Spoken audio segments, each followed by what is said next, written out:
The last song tonight, because it is now just gone 8:15 on Thursday the 7th of August, so that means it's on air acoustic time, and you can get involved. 80818, start your text with Vibe if you have any questions or you just want to shout out a compliment to our artist tonight. Please welcome into the studio. He was meant to be here 19th of September, but an incident happened. Welcome into the studio, Blake Baker. Hello, yes. I actually made it this time, which is You good. made it. Are we allowed to talk about the Watford incident? Yeah, this is it's a talking point with my family. I'm sorry, because I think of everyone, was the most chilled out. But to give you the behind the scenes, I drove over from Cambridge, which is where my non-music job is, and got about I'd never been to Watford before, and I got maybe a mile out of Watford, and then my phone died, and I didn't know where I was going. I pulled up outside, but it just looks like an industrial park. Didn't know where the radio station was. Walked around the centre of Watford asking randomers, do you know where the radio is? And they're like, radio? So I was like, okay, this is not... It was a bit of a nightmare, and then I got to kind of add insult to injury. My family were listening out to the radio, thinking I was going to be on. And when you said, "Oh, I don't know where he is," they were thinking, "Oh God, he's dead." Or so then they started ringing, looking at local hospitals. It was a nightmare. Anyway, I made it back eventually, and I'm glad we rearranged. But way back in 19th of September, that was. Yeah. Sorry, I think we've tried to reschedule a few times. So I'm glad that we really have. The back and forth has been quite crazy, and it's amazing that you're actually here. Yeah, it's great to be here. I want to say it's great to have you in, man. That day was absolutely wild because it was like, I didn't know how to take it, because I remember texting you and being like, "Are you close?" And then no reply. I was like, "How do I play this one?" Yeah. I was like, "Right, we'll play one more song and he'll be here." One more song. It's like that moments in the movies when you're waiting for, she'll be here, man. Yeah, but they usually turn up. Yeah, she'll It'd be a bad film if they you. don't turn up. Yeah. I waited until the lights went out, the cleaners said, "Come on, mate, you got to go." Yeah, but it was kind of crazy because you don't think here, when that kind of thing happens, you're just thinking about the here and now, in this studio. Yeah. But I've totally forgot, so I kind of actually want to apologise to your friends and family, because I was kind of jokey, but then as it kind of went on, I went, "Where is he?" Yeah, don't worry. It was a comedy of errors. I kind of, I was fine, but I'd spent 2 hours, honestly, 2 hours walking around Watford. And when I actually came and found the studio, I think you must have packed up and left and everything. Yeah, it was a nightmare. But we got back, everyone's fine, and then I managed to calm my family down, so all good. I mean, it's a good talking point. Yeah. It is a good thing to talk about. I mean, look, it's the fun things. You've got to have the journey. Yeah, right? I'm glad to right the wrong anyway. We've put it right now, so it's all good. Yeah, when you're here, you've made it. And back then, it was 19th of September. You were here to talk about Sundown. But now you've got... Well, you've had one more? A couple more, I'm planning, hopefully, to release 5 songs this year, and I've done 2 so far this year. I've got one which is... it's been made, but we're trying to pitch it for Christmas adverts and stuff, because you've got to do that 6 months in advance. Yeah, of course. Yeah, so that's not released or anything, but we're trying to do that. But I've got a couple more hopefully to release this year. So yeah, it's been a little while, but got a lot of music to talk about, which is good anyway. You're the first artist I think I've met that would talk about Christmas adverts, because that's the kind of one everyone would the John Lewis one. But I mean, to be honest, one. Without getting sort of too boring, I think there's a lot you've got to do to get into it. So not in terms of anyone can make one, but I don't know. I work with a producer guy. He's called Mark Tugg. I'll give him a shout out in case he's listening. He's a really good producer. Absolutely, he's based in Letchworth, and he knows how to. You've got to do a certain thing with all your songs so that people who make the adverts could use them, and they're reliable. And so there's a lot involved behind the scenes with it, which is maybe why a lot of musicians don't do it. But if you get picked up on one or two, it's quite good, and it can be a good opportunity for you. I mean, it's the lasting thing is you're always people always love to go back to the old Christmas adverts, don't they? Yeah, I mean, it's not been picked up yet, so I might not get one, but it's worth giving it a go anyway. There's more Christmases to come. Yeah, there is. I can keep wheeling it out every year. I mean, I think I saw something the other day. They were filming in St Albans the Christmas advert for Boots or M&S, one of them. Oh yeah. So they are filming the Christmas adverts because apparently I saw loads of people's videos of them walking through snow in St Albans, and I was like, what on earth are they doing? And then it made clear. Yeah, they do it so far, which I guess makes sense when you think about it, but we all just think about it from December onwards, don't we, really? But massively. Yeah. Well, I'm someone who just waits till about I don't know, 48 hours before Christmas Yeah. Day to do anything to do with Christmas. I'm absolutely useless. But it is honestly great to have you in the studio, Blake. For those just discovering you, how would you describe your sound in your own words? Yeah, so I'm an indie singer-songwriter. I make a mix between kind of easy listening and soft rock. So if you like someone like Paolo Nutini maybe or someone like that, but my songs are very based on real experiences. So if you like, any songwriters where it's like Sam Fender, where it's got like a kind of very obvious link between his experience and what he's writing about, I try and kind of do that with my songs so they feel more meaningful to sing, I guess. Yeah, but it's also relatable, isn't it? But then so many guys, we get people that come through and some people are very like, no, actually I'd rather sort of sing some songs through someone. Yeah. But then some people do just love to sort of like from their heart straight into the mic kind of thing. I think is that an easy thing for you? Like to sort of, you're showing your whole self to the world basically. Yeah, I guess like it feels most, I mean, that's actually what my song I've just released is about, but it feels most kind of legitimate to be authentic. There's a load of songwriters who make lots of money writing for other musicians, like famous musicians, and I can't really do what they can do, which is that they write a song and it's not really linked to them. It's just tapping into, it's a love song, it's a heartbreak, it's whatever. For me, it kind of has to come from somewhere to give me the inspiration to write it. So, but everyone's different. I think some people are really good at doing joke songs or songs based on other people or that kind of thing. Yeah, I love that. So, do you have a good corner? Like, when people say, like, I've got a good backing in my corner, like, I feel like if you're going to be, like, authentic and vulnerable and that kind of thing, you've got to have a good corner. So, like, who do you go to, like, when you're about to release a song and say, how do you think about this? Or I don't really go when I'm asking about, like, do you think the focus of the song's all right? Because I think, although you say vulnerability, like, you still choose what the lyrics are. So I'm still choosing what exactly to share. So I don't feel like I need, like, a support to be like, is this okay to talk about or whatever? Unless it's a really personal, but usually they're personal in a way, but hopefully people can connect with them. But I've got a good group of friends and family and my partner and everyone who's, like, really good sounding board and also good when I'm, it's very easy to get downhearted as an indie musician. There's so much going on and trying to reach those opportunities. So they're a good support group to kind of say keep going basically and believe in it, sort of thing. I was about to say we know they're a good group. Yeah, exactly. They checked if I was dead before anyone else, so that's good. That's brilliant, man. Okay, well let's have your first song, eh? Yeah, so I mentioned it, so I'll play this one. This has just came out Friday last week. It's called Part of a Tribe, and it's about finding what we've just been talking about, really, finding your tribe, finding the people around you that you're most authentic around, and who you don't have to pretend to be anyone else. And I hope you like it. It goes like this. Love it.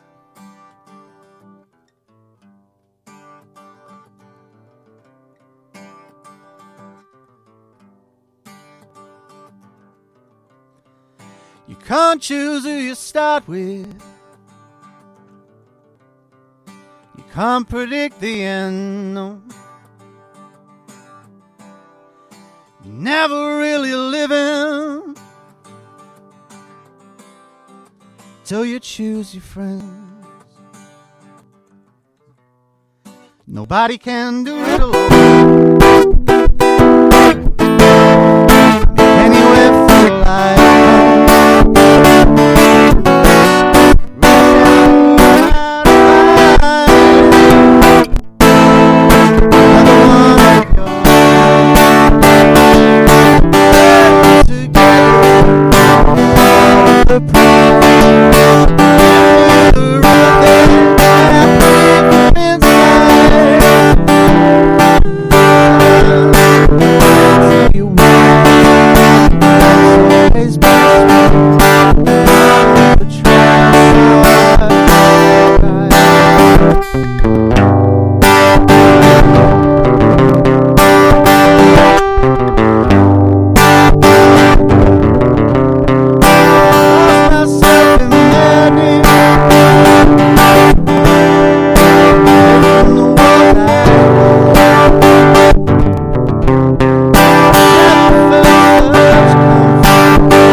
Life's always best when you're part of a tribe, part of a tribe.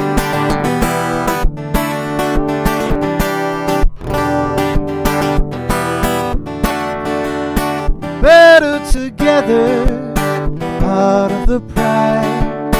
Give me the real thing, I plead from inside.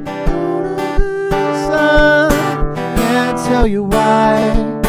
Life's always best when part of a tribe, part of a tribe.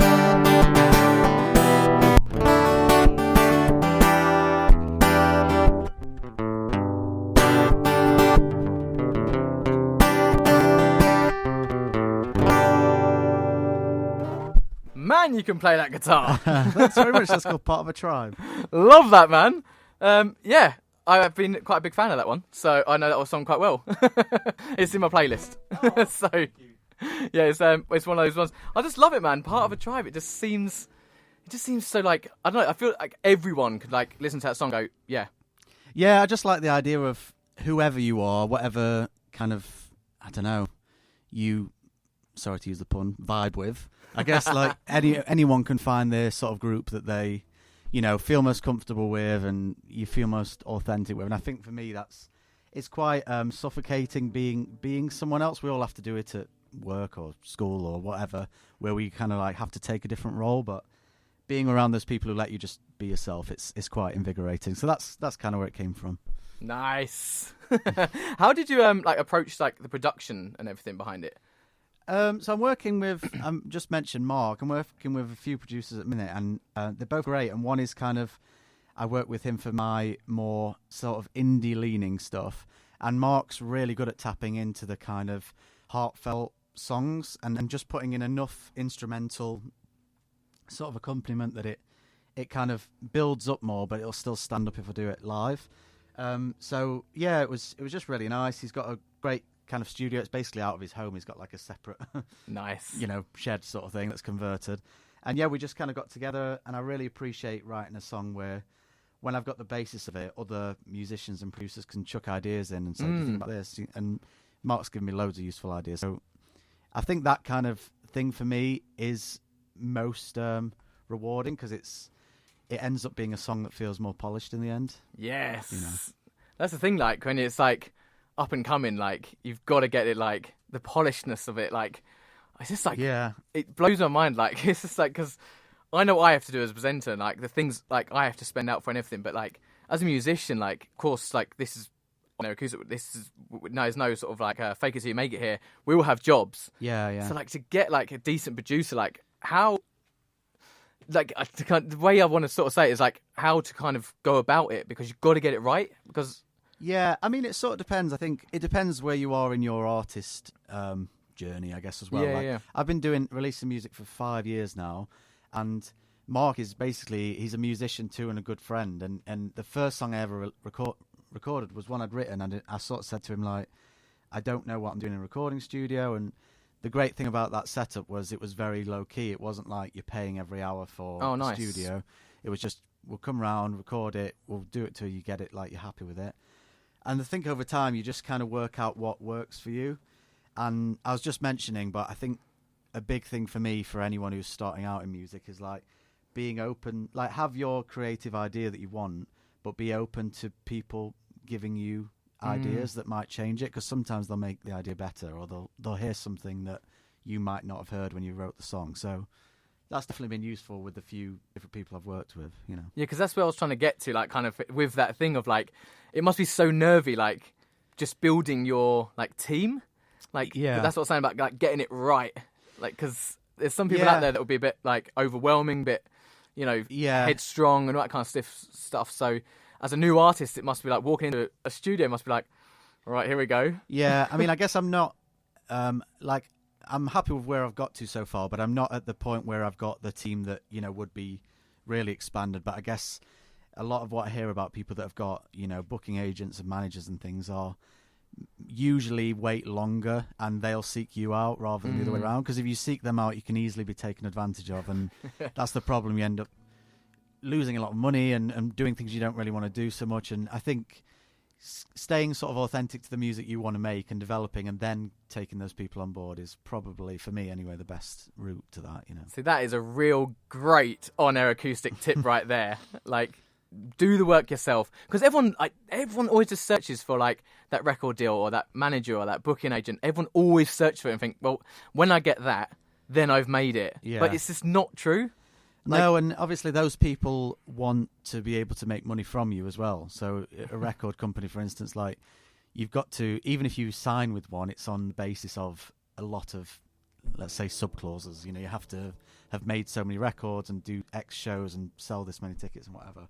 I think a few years ago I went to the BBC introducing event, like the live event they do. Oh, yeah. And there was some really good panels, and one of them was a girl that had been signed by a major label, and then she basically got told she had to shelf her music for like 3 years because they had big artists they wanted to release and promote, and they couldn't release hers at the same time because it clashed with that artist. So it's not actually as I don't know, polished as people think it might be, that route. I mean, I'm sure it can be if you get lucky or you do really well, but not always, It's almost easier just to go viral now.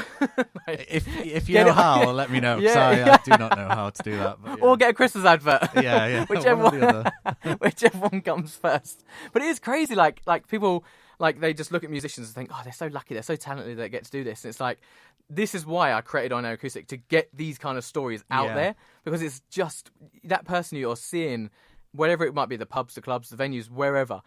There's a lot more going on. It's like the iceberg thing, isn't it? Like, there's so much going on underneath. I mean, even the people that seem like they're freshly famous, like I read something the other day, and even like, Sabrina Carpenter or someone, I think she'd done music for like 12 years or something before having a big breakout. So you never see people until they're at a sort of point where it's like, it's big news.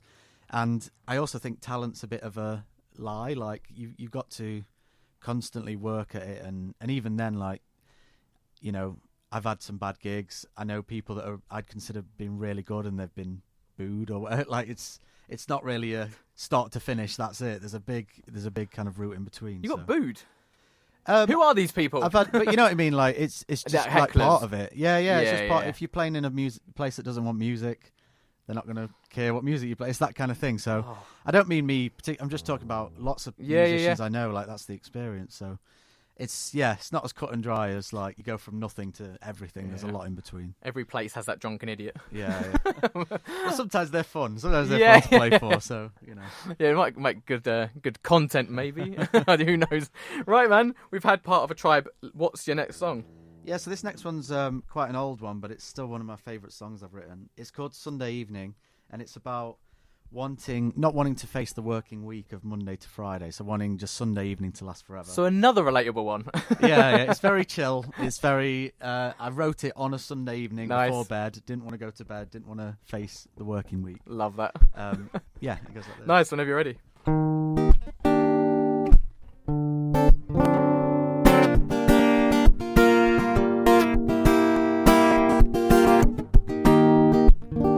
Sunday evening with you, try not to get the blues as I think about tomorrow morning. The weekend went too fast, never seems to last. Maybe it's a sign we're doing things right. Let's stay in bed till late, I'll make some pancakes, hide away and keep the world out. Worst part of the day, start when we part ways. It's all the same to you. Can we turn off the phone, just stay at home? We got all we need right here. Don't need to know the time, there's no 9 to 5. We got all we need right here. Da da da da da da da da. On a Sunday evening, Monday's bad, Tuesday drag. Still waiting for a Sunday, and hump day hurts, Thursday's worse. But waiting for a Sunday, when Friday comes, week is done. Let's hibernate till Sunday evening. Don't wake me up, so in love. Like every day's a Sunday. So turn off the phone and just stay at home. We got all we need right here.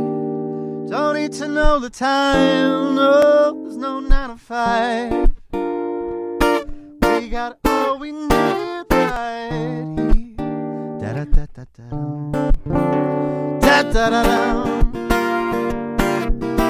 On a Sunday, can I spend the day with you instead of doing things I don't want to? You spend the night with me. Oh, this too deep. Like every day's a Sunday evening.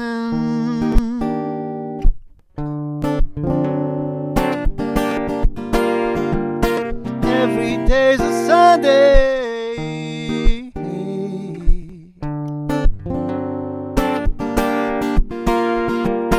Every day's a Sunday.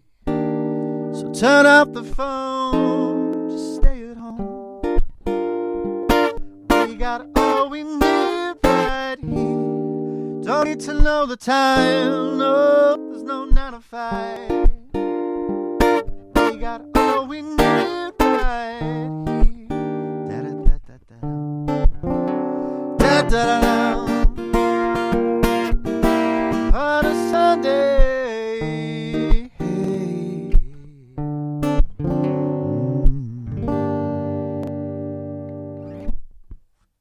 I love it. Thanks very much. Man, that was a treat for everyone tonight. It almost sounds so like when I listen to your music, like that sounds so like therapeutic to you. Like Yeah. like you needed that. Like, it's like therapy, like music, like songwriting. It's like Yeah. this is like Well, I mean, when you're asking earlier about like the kind of writing style and it being authentic, that's the exact reason. It's like I feel it's easiest to get something off my chest by writing it in song. I don't know why. It just kind of that's the way it comes out usually. So, and that one, it's always annoying because the best songs, you kind of work on songs for weeks and weeks and weeks, and they end up you're like that's okay. But that one was like a 4-minute songwriting thing on a Sunday night, and you just think, why can I not have that every night? You know, it still blows my mind when people say that. Like they just knock out a song in like 4 minutes. Yeah, but it's strange. I'm not going to play it tonight, but it's called "A Maybe Mine." If anyone wants to check out this other song I wrote, it's on my Spotify. And that one, I'd never believed this until it happened to me. But I heard it in a dream. I was asleep and I heard a chord progression. Woke up at like 3 a.m. Went and recorded it on my voice note on my phone, and then like that's how the song came out. And I wasn't actively. I think sometimes when you're not trying to be creative, those things come to you. So many people say that, you know. Yeah. Like they say it's like just pops out of nowhere and like, oh no, like they're in the middle of like a walk in a field. Yeah, They're like, yeah. oh no, like what have I got with me? Like it's so crazy how like so many people are different in this industry, but so many like this almost similar as well.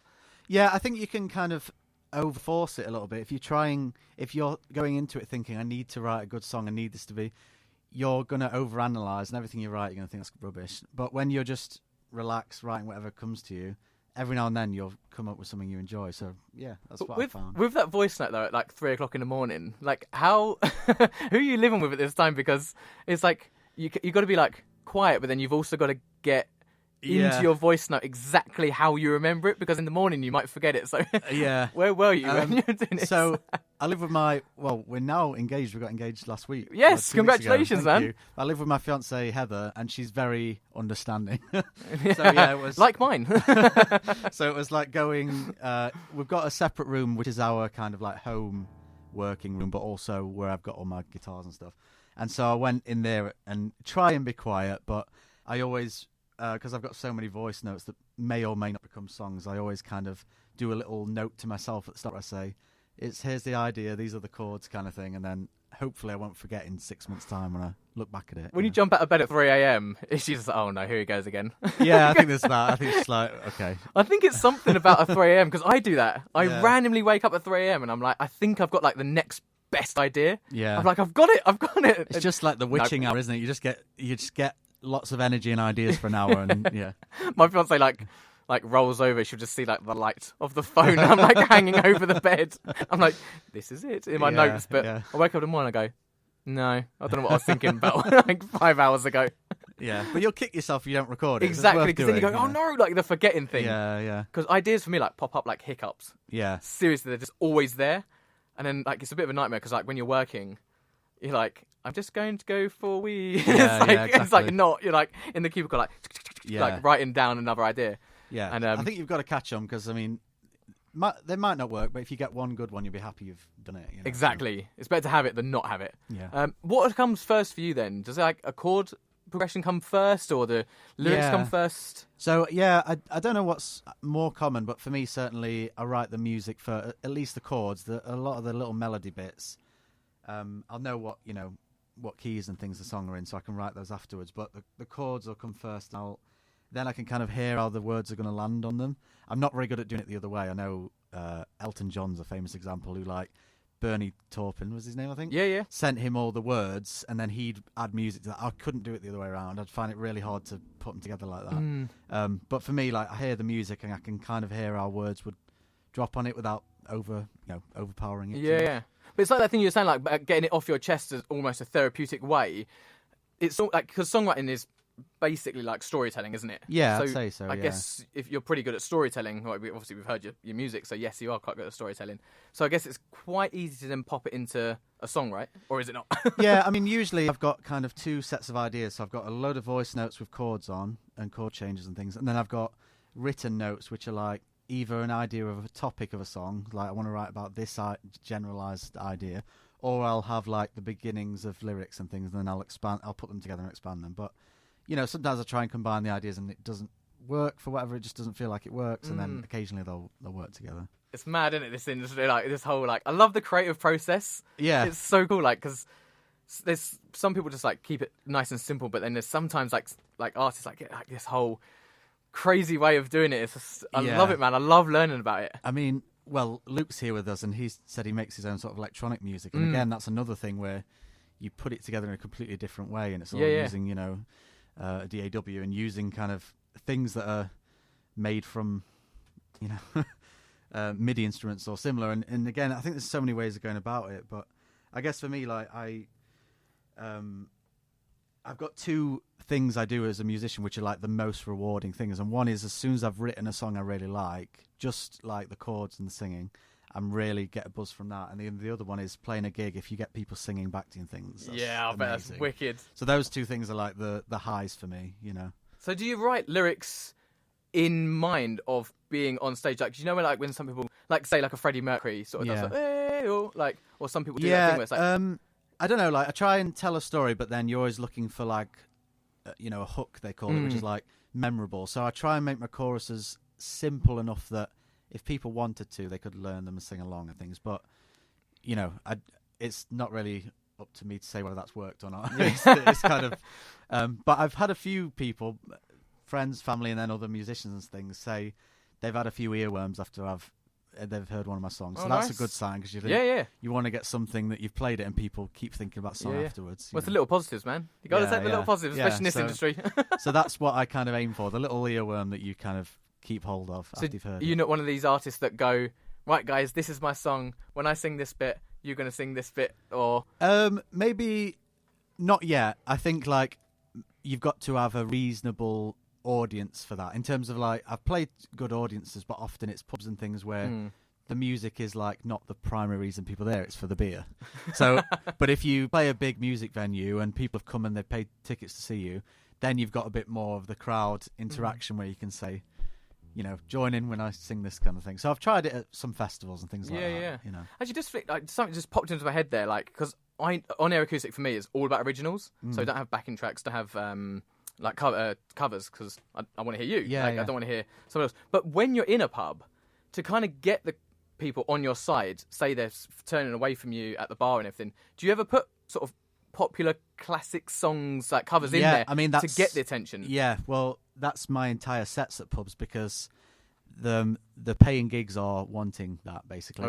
They want crowds to sing and drink more, basically, and and that happens when you play well-known covers. So I've got, I don't know, 60, 70 covers that I know. That I'll roll out for a 2-3 hour gig, so I do them quite often.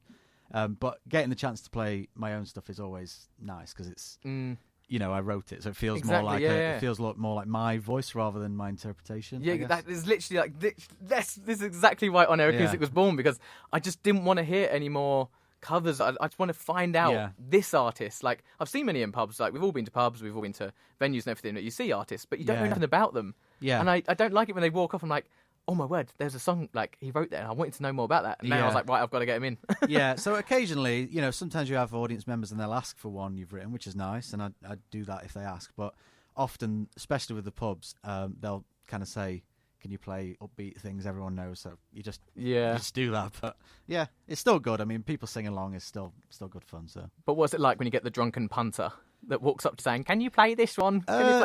Honestly, I've got good at dealing with it, so it's all right. I really meant it when I say, like, when you get some people that are a bit drunk, if they're out for like a good night, they'll usually sing along or dance or something. So Fairs. As long as you know a few songs that are reasonably well known, they're usually quite good to deal with. Nice. It's usually the people. I'm trying to say this without picking on anyone in particular. It's usually people that are more not really. They just don't want music. Maybe to the pub to just chat to their friends, and music's a bit of an inconvenience. It's those which are a bit harder to satisfy, I guess, because you know that playing music's gonna not be their thing. So, but then I just play it anyway because that's what I'm paid for. So I just turn up and play, exactly. And, hopefully they enjoy it. But well, everyone's got to make money, right? Yeah, exactly. Nice. So. Well, talking of music, how about we have your final song? Yeah, sure. So this is one I released last year. Actually, might have been just before I was going to come in. This is called "Soar Like a Rocket," and it's it kind of combines. It's a story about people. The sort of phrase like "shoot for the stars" kind of thing. Mm-hmm. It's a story of like people who in your life that pick you up and make you sort of inspired. Nice. But it also is combined with my sort of geeky love for space and space travel and stuff. So it's called "Soar Like a Rocket." Nice.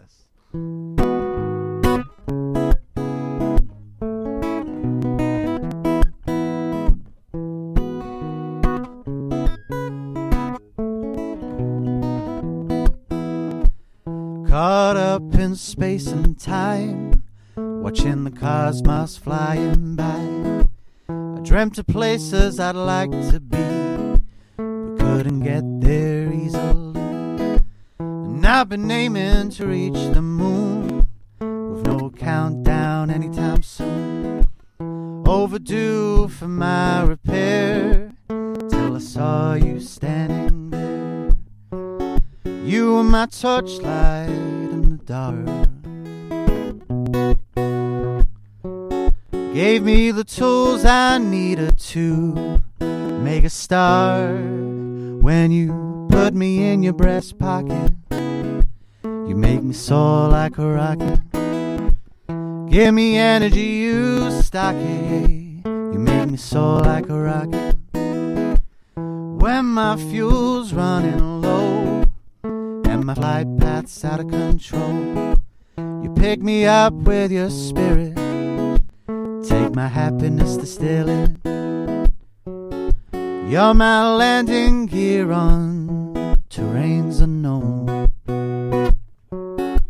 You're my GPS to find the way back home. When you put me in your breast pocket, you make me soar like a rocket. Give me energy, you stock it, oh. You make me soar like a rocket. Oh, da da da da. Oh, no, no. Da da da da. When you put me in your breast pocket, you make me soar like a rocket. Give me energy, you stock it, oh. You make me soar like a rocket. When you put me in your breast pocket, you make me soar like a rocket. Blast off and nobody can stop it, no. You make me soar like a rocket. And this is what we do here every Thursday on Air Acoustic. Blake Baker, that was beautiful. Thanks very much. Love much. it, man. Cheers. That's they all just like, it reminds me of all the songs I grew up with.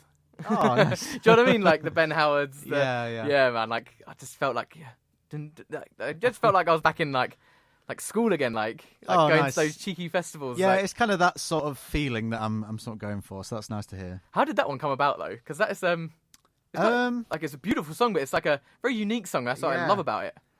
I have absolutely no idea. I was thinking about like special people in my life that have inspired me to keep going and keep kind of reaching for things. I don't really know where it met the idea of sort of space travel. I think I just thought, oh, it'd be cool. I thought about, like I said, the idea of like shoot for the stars, and thought if I try and lean into that, maybe I can write a space-themed sort of inspiration song. So that's kind of what happened. But yeah, I'd never know where these things come from. They just sort of formulate over time, I guess. It's pretty mad though, eh? Yeah. Like, just the way it goes. Boop. Like, I just want to go to space. But it's nice. Like you got little things in like GPS and all that kind of stuff, man.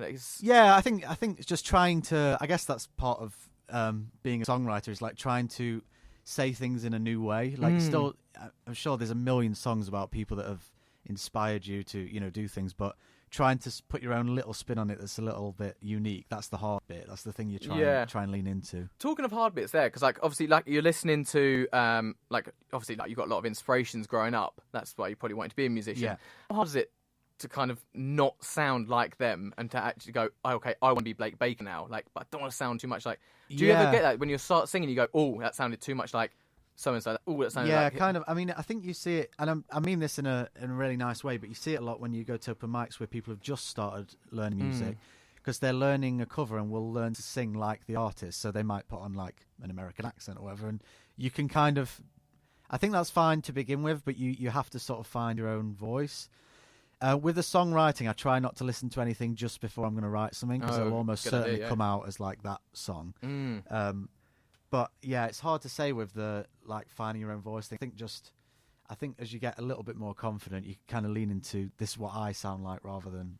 Yeah, and maybe writing your own song, no one else sings that, so you've got to explore what your voice is, Is it easier, like, being a guitarist as well? Because obviously we've had people come through the studio and they've had a guitarist with them. Like, is it easier, like, having, like, knowing the guitar? Like, when you have a lyrics, you don't have to go, now I need to find someone, you can just go and do it yourself. Yeah, I think so, because if like, with two people, I mean, most of them, I'm sure, were, like, really tight, but if you make a mistake or something, I can kind of adjust for it. If I speed up or slow down, I can do the same with the guitar playing. If you're with someone else playing guitar and you speed up, they've got to kind of latch onto that. So I think it's easier, but then I also play in a band and stuff as well. So like, I do enjoy that kind of thing, but it's a different experience, I'd say. Which one do you prefer, solo or band? What can you not say? No, I don't mind. I mean, my ideal situation would be like having a band playing my music. That'd be the great thing. Wow. But at the minute, the band stuff we do is like fun, like covers and stuff like that. So I like that because it's fun. I get to do lead guitar, which I don't do a lot. I get to play electric and things. Oh, nice. But writing songs is, it's really enjoyable, and playing them is really nice. So that would be my kind of end goal, I guess. What's it like though, like playing a song for the first time in front of an audience? Like, that must be so nerve-wracking. It was the first couple I wrote, I think. I got quite used to it, really. Usually, if I've got to the point where I'm playing it in front of people, I'm fairly convinced that I'm happy with it. So then I think it's fine. Yeah, I think it's fine. Once it's done, you've kind of got to say, like, it's done. I'm not going to revisit and rewrite lyrics and stuff, because it's an endless cycle. You'll be there forever. So yeah, when I get to the point of playing it out at like open mics and things, by that point I think I'm happy with it. It's saying what I want to say. Oh, nice, man. Have you got any gigs coming up? Festivals? I've got a few, festivals? yeah. So I'm playing. I've just done a load of festivals actually, but the next one I'm playing is Bolstock. So anyone in Hertfordshire, that's in Baldock. It's a really cool festival. Like, the whole town has like 20 different pubs and venues, and they all kind of take on. Did you do that one last year? I've done it most years. I was going to say every year, but there's COVID and other things. I've done it most years for the last 4 or 5 years. Nice.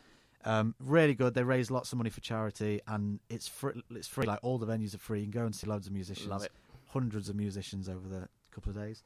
So I've got Bolstock in September, and then I've got a load of pub gigs and things, but they're too many and too random for me to mention. So if just find me online or something.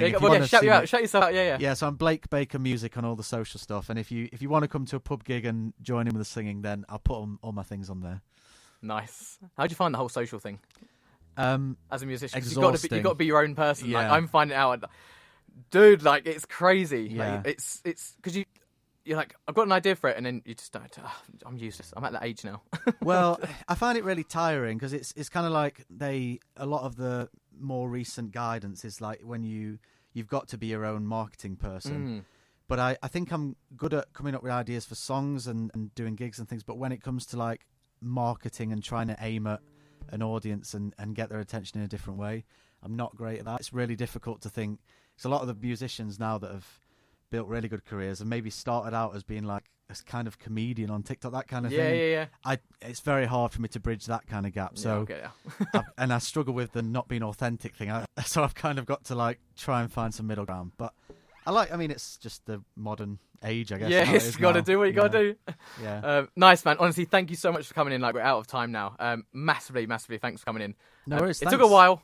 Yeah, it's been a pleasure. We made got it. here. And I'm so glad, man. People really need to go and stream your music and go and ask you to sing your originals when they see you in a pub. Great. Thanks a lot. Covers are great, but listen. And also, congratulations on the engagement. I'm getting married in 12 days. All I can say to you, good luck. Top tip, just say yes.